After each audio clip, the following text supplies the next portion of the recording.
case you didn't know, just before an update comes out, Rebecca Ford does stream, and it does show off a lot of the upcoming content, but because she is streaming, that means Techrot Encore is now live. I'm not going to show spoilers or anything else, but they have updated the Kim system. We have a new icon on the right, and technically Solstice Square is the stage defense mission. That one is fine to show, but the rest of them I can't really go too much into, but they have in fact torn the Aura Forma out of here.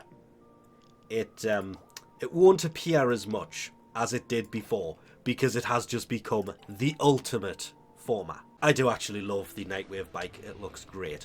Now, first keynote thing to note here, I should say, that's now here. You can interact with the microphone to play music that you want to play, or just turn off the speakers. And if I remember correct, yeah, there they are, literally right behind the stage. There they are. We have... I cannot remember their names at all, because unlike the rest of them, they've given them weird names. Kaya, Nova. All I'm going to say is deep Archimedea missions that will use a lot of stickers, and when you first come to her, she's basically going to give you a sticker pack, apparently, and these all serve different purposes. But if we go to Browse Wares, you can buy the sticker packs, apparently, or the new arcanes are also in here. Temporal Archimedea missions, however, she's going to now start talking again, so... Deep Archimedea missions, round 2. Enemy level, 350. Oh, these are going to be so much fun. The stickers that you get can be used in here to apply things to. So much for 2 extra pulses. That in fact says 10 pulses out of 5. But it still works the same as Deep Archimedea missions. They are played in sequence. There is no opportunity to switch your loadout between these. It's do one, then the other, and it actually looks like they've added new additions to it, because Techrot enemies, Jade Whispers hunt the region. Ooh, Xmas Stronghold, basically.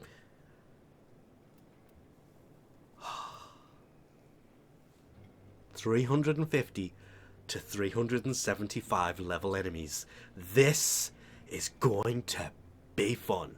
Past Nova, I'm still going to call you Nova because, well, it's Kaya, isn't it? Kaya, yeah. It's taken long enough to remember what most of them are called, and we've had a long time to do it. You're all over there? Okay, fine, I'll go over here to begin with, because this is where Flare is. Flare, of course, is Temple, and will also have conversation when you go to see him, and will sell Memorabilia. This Memorabilia will be the Temple frame, using the beating heartstrings and its components, Riot 848 and its components, which of course drop from the new defense mission, Stage Defense, and a bunch of, let's just put it as, cosmetic items. At the bar, you will have these two that like to argue amongst each other, and the best part is, the conversation will be ongoing. There, browse weapons, browse furniture. Frost, Velmia, will be selling the furniture, whereas Saren, Minerva, will be selling the weaponry. Thank you.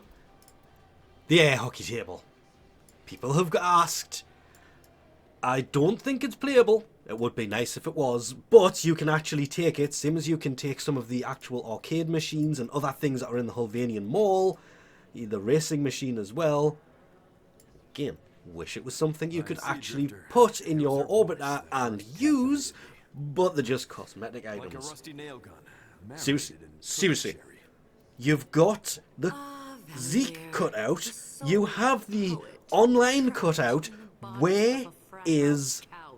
Where's Gordon Freeman?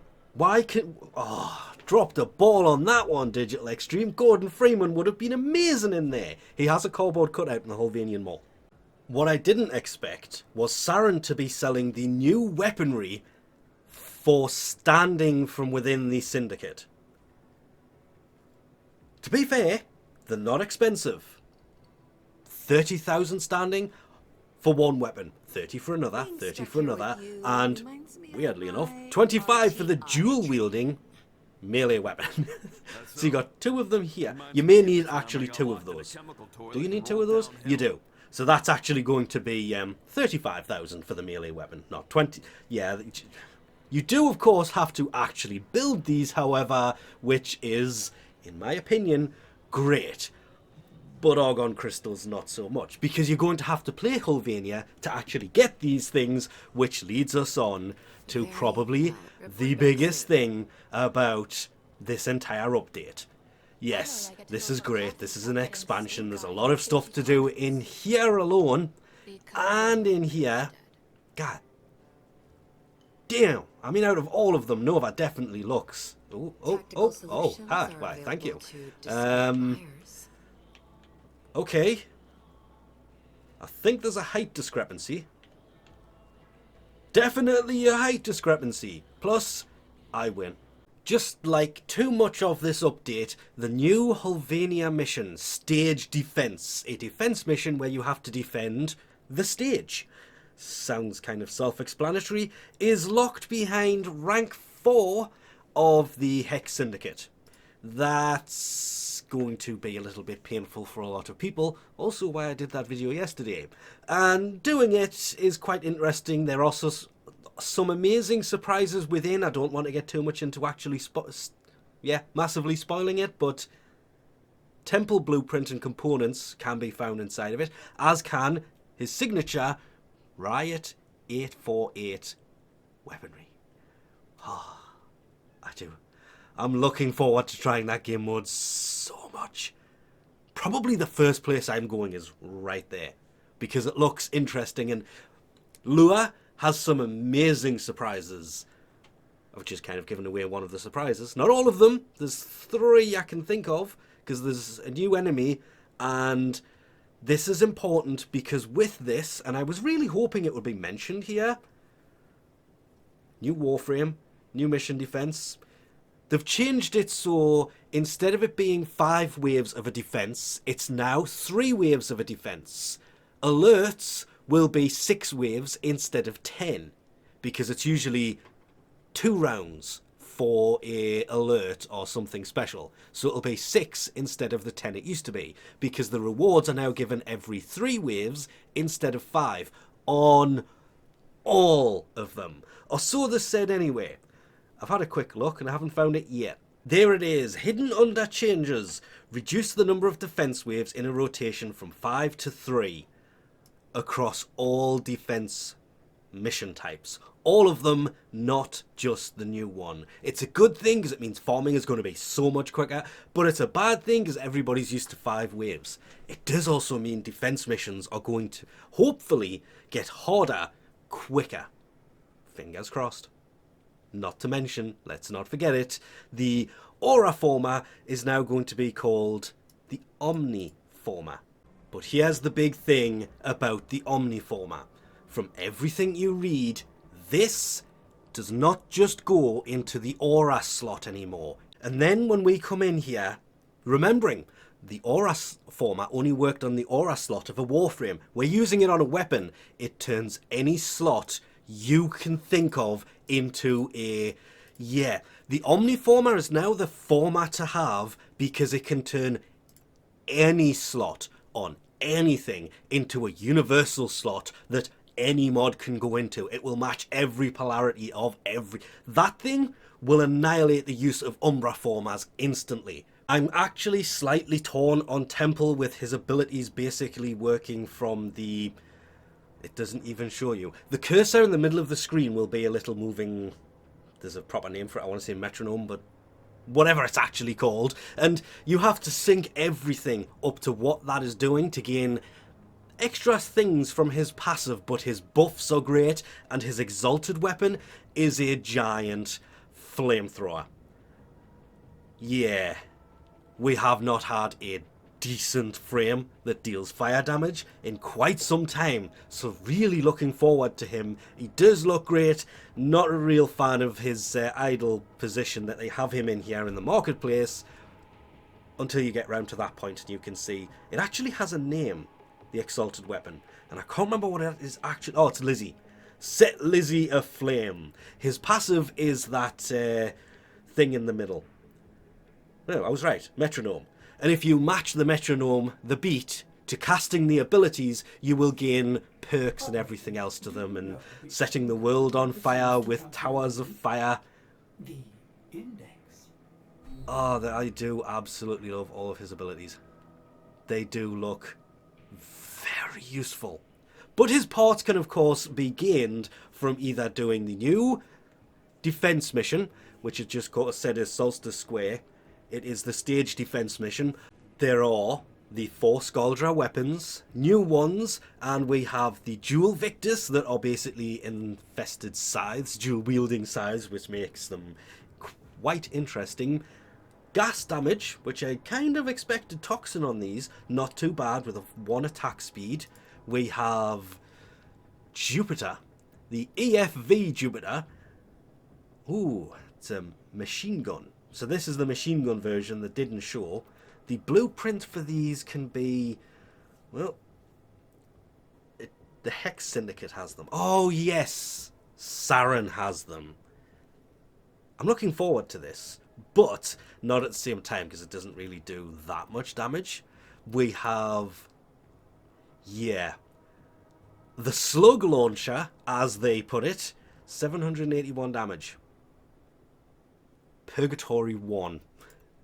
And the EFV8 Mars, the pistol, that has got to go up against Temple's signature pistol, the Riot 848, weapon number 5. This, I have higher hopes for this than I do the other one. With this comes 4 technically new Gemini skins. One for Frost that turns him into a, let's not sugarcoat it, old man who smokes too much and likes to argue with Saren. Which leads us to Saren, who looks so much better. Even in the little video they played, she looks absolutely amazing. Nova, who has the same stance Nova has, but I love the fact that she's actually wearing boots underneath the Nova signature legs. And lastly, Temple has his own, obviously, that is the idle animation I would have loved to have seen in the marketplace for Temple. Because the guitar comes out, and it looks so much better. Let's just get into it. I know this video is fairly long. I will try and keep this as short, as simple as possible. New adversary system, the Techrot Coda. How to get a Techrot Coda. The easiest way to put this is play a mission. It hasn't specified which mission, despite the fact it says Exterminate, Hellscrub, or the Harvest missions seem to be the 3 to see this the most on. And random enemy will drop a mixtape. And extermination missions. You take that and take it to a terminal. I'm sorry, I'm just wish it was actually here. Hack it, and upon doing so, you will basically have a coda after you, which leads us to this. This is the splash screen that will appear in your POM 2 that will show you which coda is after you, and more importantly, what they will be bringing with them. Their live heart cells. 10 of them. That doesn't actually say how many there is because you have 13. That just says there's 1.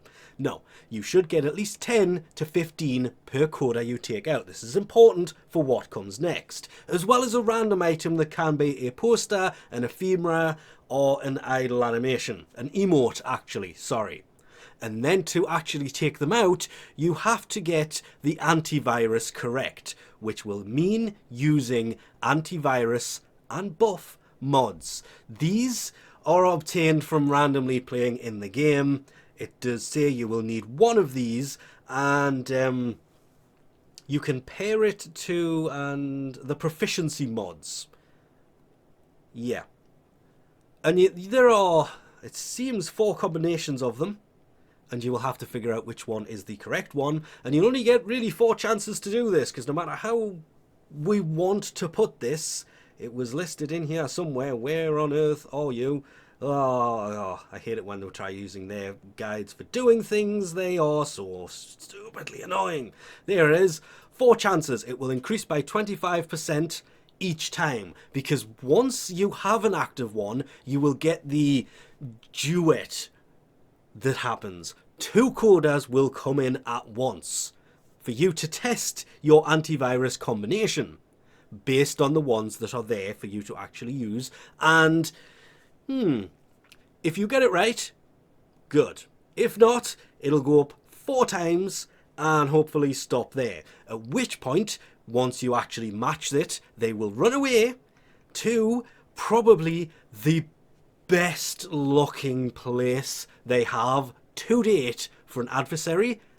They will go to the stadium where you can finally take them out and get a hold of the live heart cells that you will need for the Coda weapons. Once you've taken out your Coda, if you then go and see Eleanor with your live cells, there's a new option here. Coda weapons. All 13 of them. But not at once. Because she will in fact be cycling them through.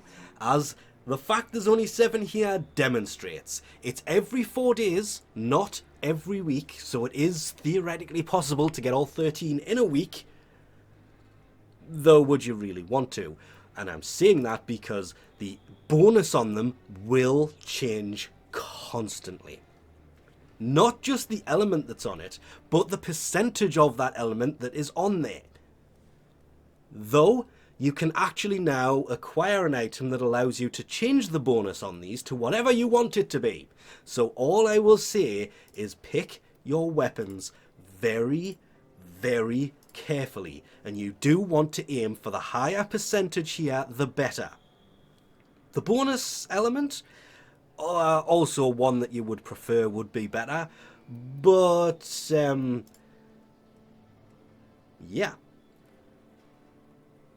Don't touch anything that's less than 35% because they are going to be they are still better than the standard variation, but not at the same time. They're going to be kind of garbage. There is no normal variation of the dual Coda Toxica. Or the Coda Motivore. And there is a third. I just can't remember what it is. And I don't think it's actually here this week. Sporaflix is there. Pox exists. The Maya exists. The Hema is 25%. Would really not recommend it. Just go for one that has a higher percentage when it comes around. I'm pretty sure that exists as well. There it is. The third new weapon is the Coda Bassist. This thing, it's a shotgun that shoots a hand. That's the best way to put this. There is no comparing this to anything. It is an amazing looking weapon. I kind of expected it to have the new ones listed near the top. Wow. How did I not notice you have that in here as a Coda weapon? They are all going to be increased variations, apart from 3 of them. 10 of them are increased variations of old ones. As an easy, quick example, the Hema. 11% crit chance, it's basically 47, viral, is now 52% viral, with 20% crit chance, 30%, I mean, buffed, every single thing about it, increased magazine. Reload speed's the same, that concludes what is the same on this weapon. Everything else is better. This goes for pretty much all Coda weapons. They're all buffed versions of the standard one. But you are forgetting one key thing here. This is the base stats. 52 is obviously better than 47 than standard one has, so it's doing 5 more damage. But this will have the extra bonus that is on top from the bonus when you buy it. That's 25%, I believe the Hema was, will be an additional damage type to the 52 it's doing. Coda weapons, Tenet weapons, Kuva weapons, when people say these are buffed versions of the normal ones, these take the primes are better theory and throws it out the window, when the Coda version is better and the bonus makes them absolutely insane. As always, link will be in the description for the forum post about this, because there is insanely way too much that's actually included in this that I am cutting this off here. I'm not going past 20 minutes, even though technically it did by a few seconds. I apologise for that, but for that, we'll leave this off here. Thanks for watching, and I'll catch you next time.